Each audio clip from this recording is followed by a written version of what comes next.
There is a place where I can go. There is no time, only flow. I lose my body, I lose my mind,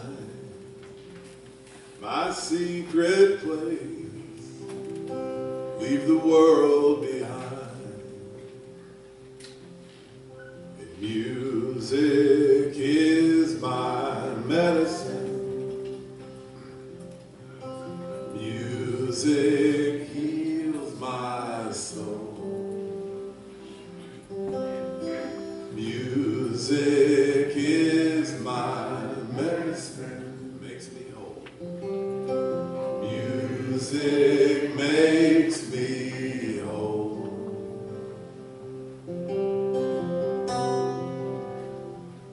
There is no evil, there is no good. There's only life, if only you would. Open your heart, open your soul. Let it pour out like a newborn foal. Because music is my medicine. Music heals my soul. Music is my medicine, makes me whole. Music makes me whole.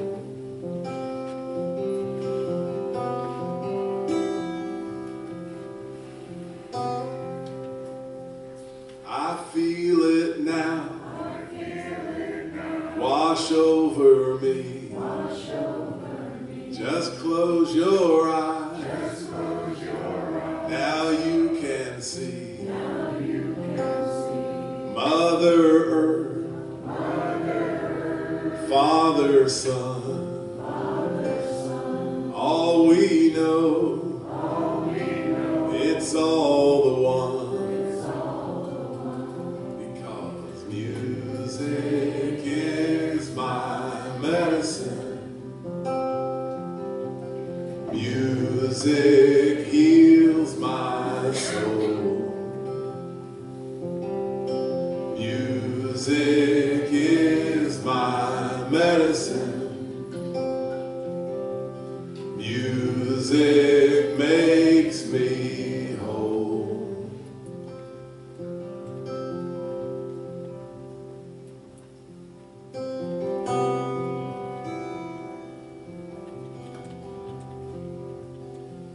I open my heart, open my soul. Whatever it is, I let it go. I feel as one, I feel the bliss. Nothing to find, nothing to miss.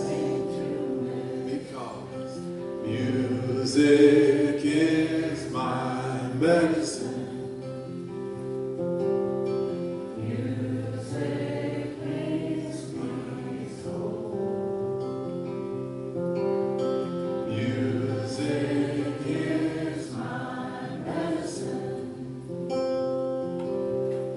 Music makes me whole.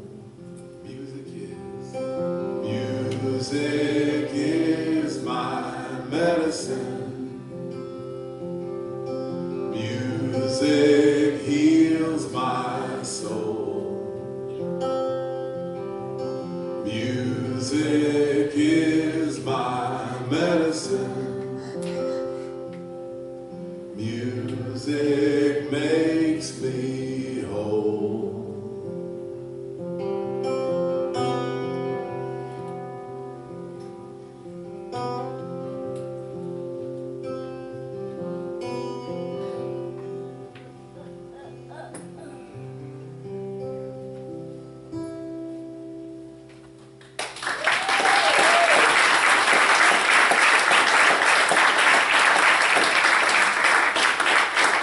Kyle Schreiber, Music is My Medicine, the title track of Kyle's new CD. And I'm sure he would be glad to autograph one of those for you after the service today. So please see Les DeSue and hi Les DeSue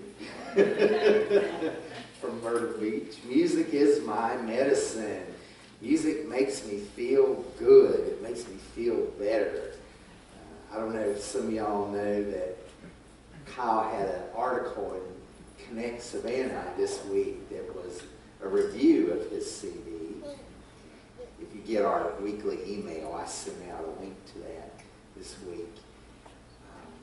And in there, in the article, he said that whenever he feels bad, he plays music and he feels better. And I can relate. I was having a moment this week where, I don't know if you do this, where I was trying to do 50 things at the same time, and suddenly smoke started coming out of my ears, and nobody wanted to be around me for some reason. And so I just went and started playing the piano for a little while, and my head cleared, and I just felt better. So why do you come to church? Feel good. It feels good to come to church. You know, there's nothing like, if you've ever had this experience of getting a new car, even if it's not brand new, if it's new to you, it's like, ooh, this feels really good. I got a new car. That's right. Look out. You know? Or what about if you're in love? Ooh. That feels really good, doesn't it? Can we just go back to the new car? He said, can we just go back to the new car? Forget about that. It's cheaper and less work.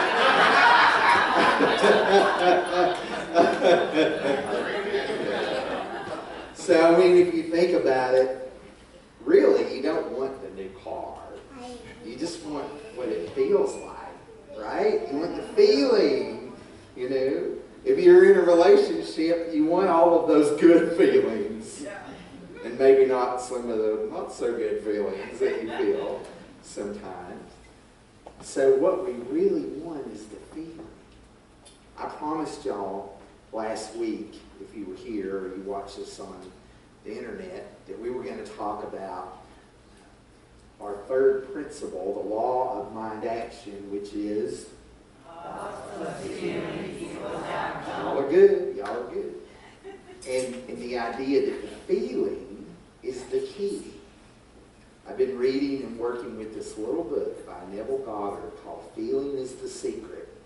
And you can go on the internet and get your own copy for free. Type in Feeling is the Secret, PDF, and you'll get to download it. Or I'm going to send out a link to that and put it on our Facebook page too.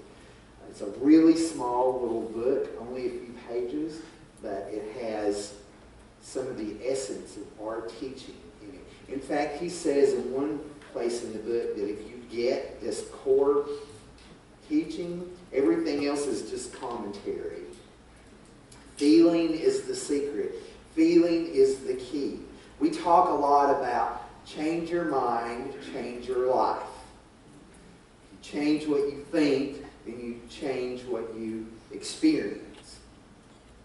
Sometimes we forget that the feeling part is the key or the secret to the experience, to the manifestation. It's not just thinking the same thing over and over, but it's thinking it and feeling as if it's already happened. The world will persist in displaying to you what you persist in affirming the world is. This is Emma Curtis Hopkins, beloved Emma.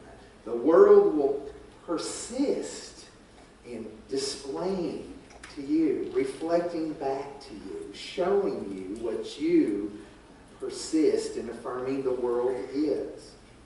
In fact, your experience is a direct reflection of what you think you are. So from the very first paragraph in this book, Feeling is the Secret, Neville Goddard says this: the world and all within it is man's conditioned consciousness objectified. Now there's a lot just in that one sentence right there. The world, the outer world, and everything in it is your conditioned consciousness objectified. So we grow up being conditioned by the people and the experiences around us. I was just thinking of experiences that I used to have growing up in a little church in a small town this morning. I don't often sit out here. I'm usually up here. And I get a different perspective on things when I'm here. You know, we're all here doing what we think is the same thing this morning. We're having church. But I'm up here. You're over there. Some of y'all are way back there. Some of y'all are up here. We all have a different perspective of what's going on. And depending on the ideas, the conditioning of our consciousness is what this morning's experience is reflecting back to each one of us. So actually, we're all in our little world, our own little world, having our own experience of things because of our perception and our conditioning. Now, the good news is that we can change our conditioning, and feeling is the secret or the key to doing that, along with the positive thoughts, the affirmations of truth. He goes on to say that consciousness is the cause as well as the substance of the entire world. Consciousness is the cause as well as the substance of the entire world. So when we look in the book of Genesis, the first book in our Christian Bible, we read that in the beginning God created light and said it was good. So what that means is that there was something else there before there was light. Because there wasn't light and God had to create light. So the light that God created is the manifestation of God. But there's something back of that light, which is consciousness. It's the consciousness that is the cause and the substance of the manifest world. Our Unity co-founder, Charles Fillmore, talked about the one living substance from which all things are made. The ethers, we call it. Consciousness. In the beginning, God made everything out of itself. Consciousness. So when we think about our minds, we can see, because we're made in the image and likeness of God, that we are little aspects of consciousness, little creators running around. And the way that we create is with our thoughts and feelings. Now, we like to divide up our mind into two parts. We don't really have two brains. We just have one. But to think about the way it works, we divide it into two parts, the conscious and the subconscious. Now, if you study with some of the Eastern teachers, they talk about superconsciousness. So we can look at superconsciousness in a couple of ways, depending on what makes sense to you. Superconsciousness is the consciousness that's back of everything, that is the source and the cause and the substance of all that is.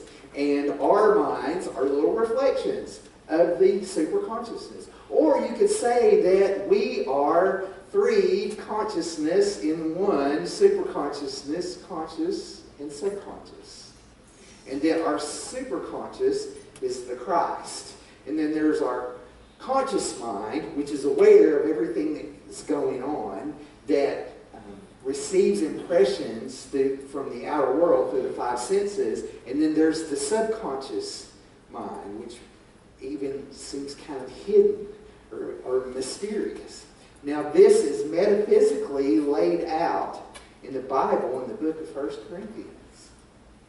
Christ is the head of every man, and the husband is the head of his wife, and God is the head of Christ. Did you ever think you'd hear that coming out of my mouth Sunday morning at Unity Church? Because you know, if you take this literally, that ain't going to work. And some of y'all tried that, know what I'm talking about. You know who you are. And it works both ways. So we don't look at this literally. Think about this. Christ is the head of every person, every man.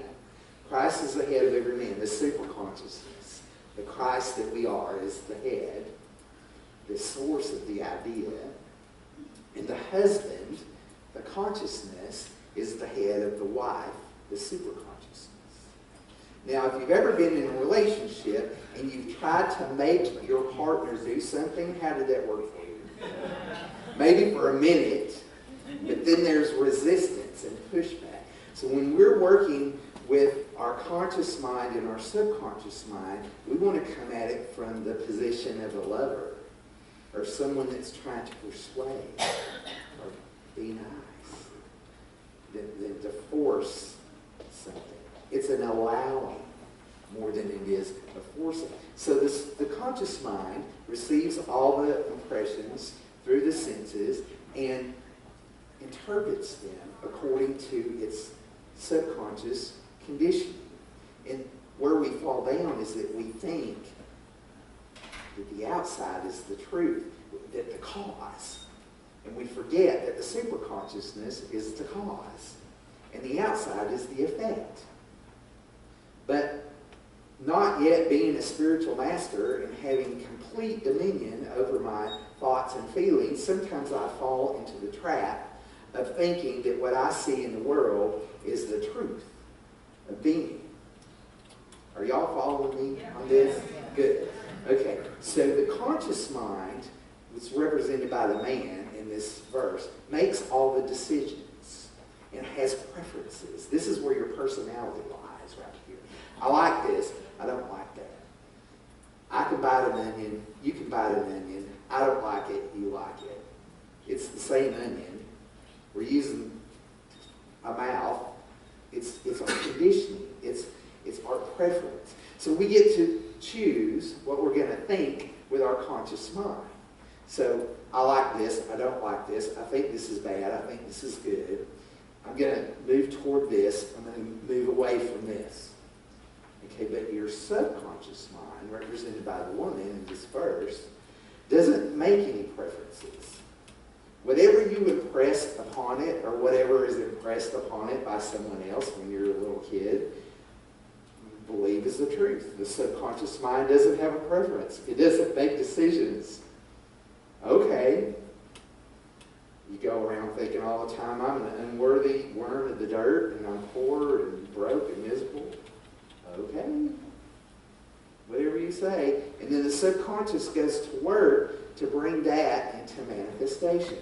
So do you see how that works? So it's not the manifestation that's the cause. It's the superconsciousness that's the cause. The impressions that the conscious mind impresses, the choices that the conscious mind impresses on the subconscious, puts it to work, and then it works together, bringing together conditions, suggesting actions to bring about the manifestation of the idea in the superconscious. So, you may say, this is great news. I'm glad to hear this. It's very interesting. But what do I do with it?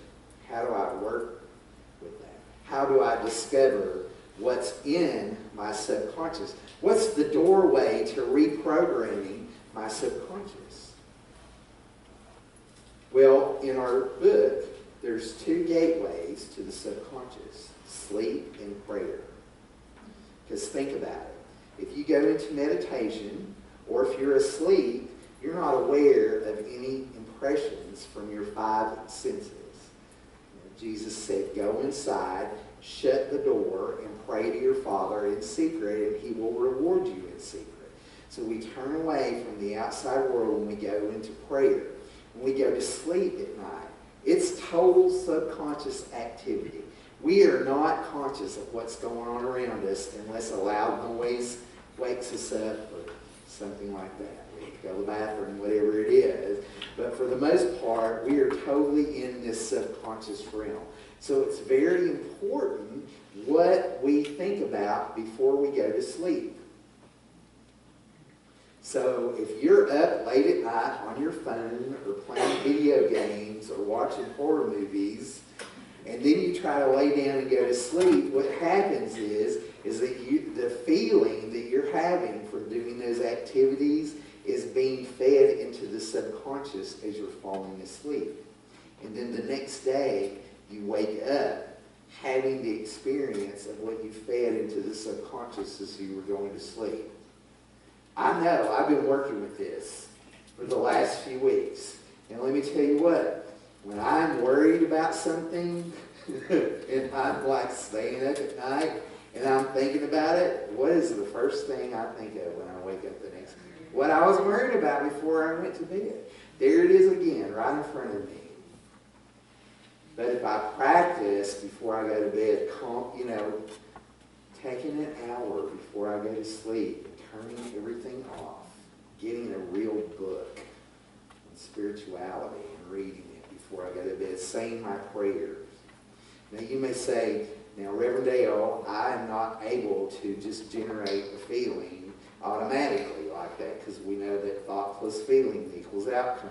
And if I'm going to bed at night, I want to think the thoughts I want to experience the next day, and I want to feel the feelings I'm having the next day. But if something's going on in my life and I'm obsessed on it, well then what can I do? I have a little technique I want to share with you, and you should have got a piece of paper as you came in that has it on it. It's called a quick coherence technique. And this comes from the Heart Math Institute. Heart math, heart mind, thought plus feeling. So what they're talking about, coherence, is that our mind, our body, our heart all generate electrical energy in waves, and when we can get everything working together on one rhythm or one wave, we're in coherence. So a quick way, an easy way to do this is to practice, and you can practice with me now if you want, to just breathe into your heart for me. And feel like, after you've taken a few deep breaths, that you're breathing in and out through your heart, as if your heart is actually breathing. And just do that for a moment.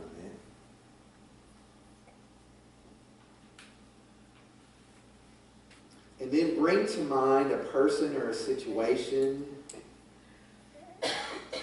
that you feel gratitude for. Maybe it's somebody that loves you unconditionally, that whenever you're around them, or when you were growing up, if you were around them, you just felt loved and just felt good to be with them. Just think about them as if they were here right now as you continue to breathe through your heart. Or just think of an event that happened in your life where you felt really good and really grateful. And think of it as if it's happening right now. I think a lot of times about when my son was born. Ooh, what a great day. What a wonderful feeling. And so I think about that and allow myself to feel that way. And then in just a few minutes, I move myself into a feeling state of where I want to be, a good feeling, a feeling of gratitude. And then I just let it go. I might even spend some time just imagining I'm sending that feeling out into the world. Now, this is a quick, easy way to generate a wonderful feeling, a feeling of where I want to be, a feeling that I want to see reflected back to me in my world. And so you can take this feeling nature and pair it with an idea that you want to see manifest. So before you go to sleep at night, or after you've relaxed into your prayer time, maybe do this for a minute. And then imagine, what is it that I want to see manifest in my life? Do I really want a new job? Or do I not have a job and I want a job? Do I want a promotion in my job? Just to use employment as an example. Think about, once you've relaxed yourself this way, whether you're in prayer or you're about to go to sleep, just think about, as clearly as you can, what it would be like if you were in that situation or you had whatever it was that you were desiring. Like if it's a new job, what would I do there? Like what time would I go to work? When would I leave? Would I have breaks? What are the people around me like? They all like me, of course, and support me in what I'm doing. And I'm doing things that are fun, that aren't really like work. So really like imagine, use your imagination, your thought to set an intention, and then match it with that feeling. Use that technique I just taught you, or think about what would it feel like if I was doing my dream job? Like if it was already so, if it was right here, right now, and I was doing it, not like what I want to do. See, whatever we want, we're going to keep wanting. Whatever we want, we're going to keep wanting. If I say I want this, I'm saying I don't have it. So if I'm praying for something, if I'm praying to get something, I'm telling my subconscious mind that I don't have this and I want it. And so what's going to be reflected back to me? You want, you want, you want. You're dissatisfied. You're not getting what you want. But if I'm in the place of feeling as if I already am what it is I desire to see reflected back to me, it really doesn't matter whether you get it or not, because you're in that place. But because we're working with spiritual law, the universe cannot help but reflect this back to you, to manifest it. Because that's the law. It's just like electricity or math. Whatever we impress upon our subconscious, it goes to work to bring about conditions favorable to the manifestation of our desire. There's this wonderful story that Greg Braden tells, the guy that wrote The Divine Matrix. He tells the story about, he was living in New Mexico, and they were having a drought. And a Native American friend of his came to him and said, I'm going to go do a rain prayer, or a rain ritual. Would you like to go with me? He was like, well, sure enough. You don't have to ask me twice, let's go. So they go up on a mountain. They go to a place that he described, it sounded like a medicine wheel to me, that had been there for centuries. And the man steps into the middle of the medicine wheel, and he honors his ancestors, he honors the directions, and then he just kind of stands there. And after a minute, he turns to Greg Braden, he says, I'm kind of hungry, you want to go eat? And Greg Braden was like, what do you mean? I thought we were going to do a rain ritual. And he said, well, I already did it. I already did a rain prayer. He said, well, what did you do? He said, I imagined what it feels like when the rain is falling on my village. Like what it smells like, how it feels on my bare feet when the dirt gets a little damp and muddy. I just felt the feeling of the rain.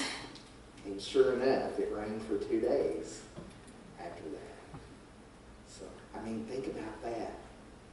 With all the fires that are going on in the Northwest right now, can we do a rain prayer? It's worth a shot, isn't it? Isn't it worth a try? Think about it right now. If you put your hand on your heart again, and let's move back to that breathing place.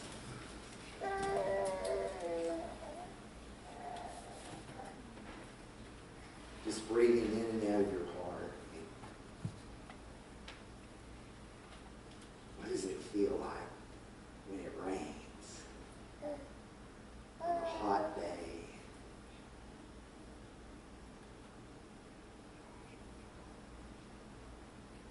What's it like when the sun is shining and it's raining?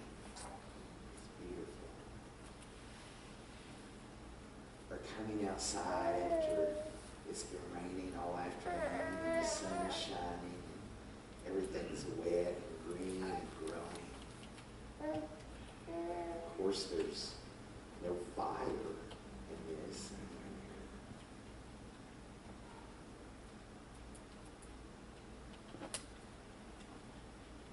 Imagine if we're out in California and it's raining.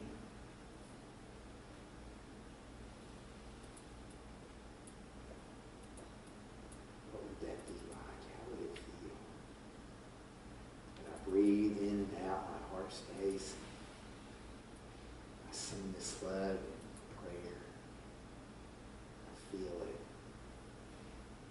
And then I release it. I don't care how it happens. That's not my job. Remember a couple of weeks ago I talked about let the Lord do it, let the law do it. Like when we're thinking about what it is we want to experience, we don't care how it happens. That's God's job. That's the law's job. All we got to do is set our intention, is to get clear on the thought. And then the key, the secret, is to add the feeling of what it would be like. And we cannot fail because we're working with spiritual law.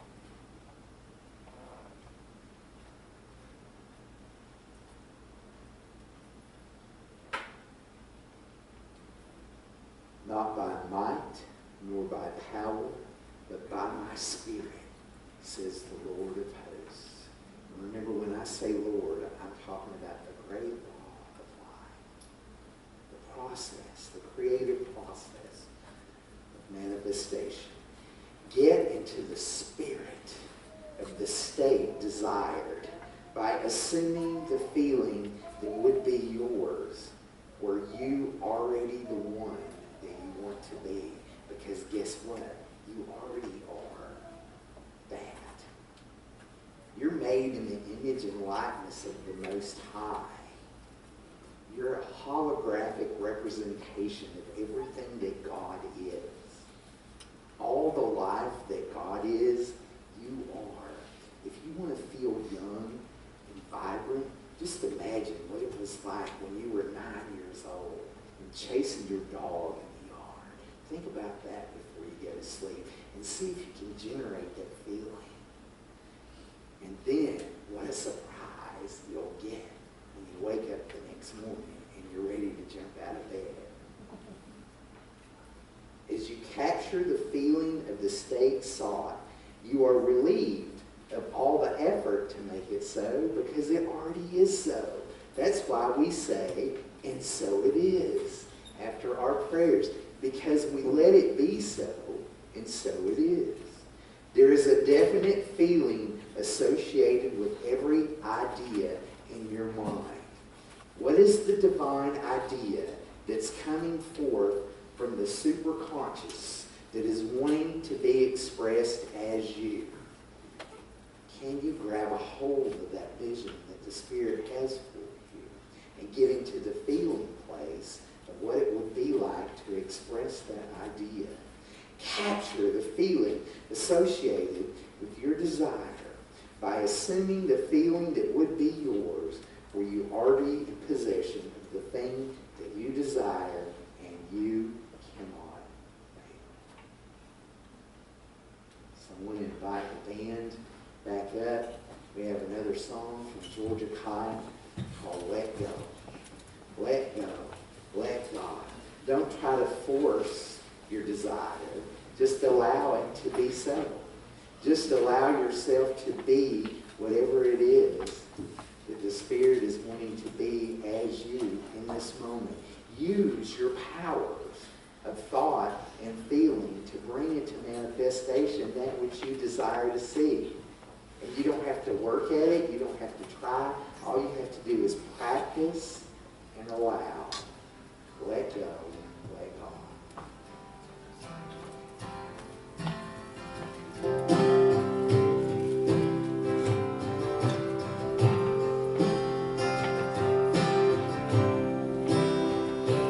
What was yesterday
seems so slow. When it comes too fast. Once again, it's time to grow.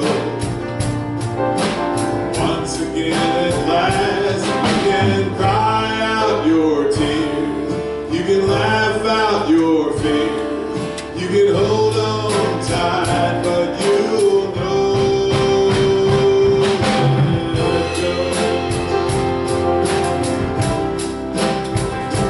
Let go. In this moment, everything's okay. All I need just for today, so I'll say thank you, and I won't ask. I will remember this too shall pass. I will cry out my tears. I will laugh out my fears. I will hold on tight, but I'll know. Let go. Let go. You can cry out your tears. You can laugh out your fears.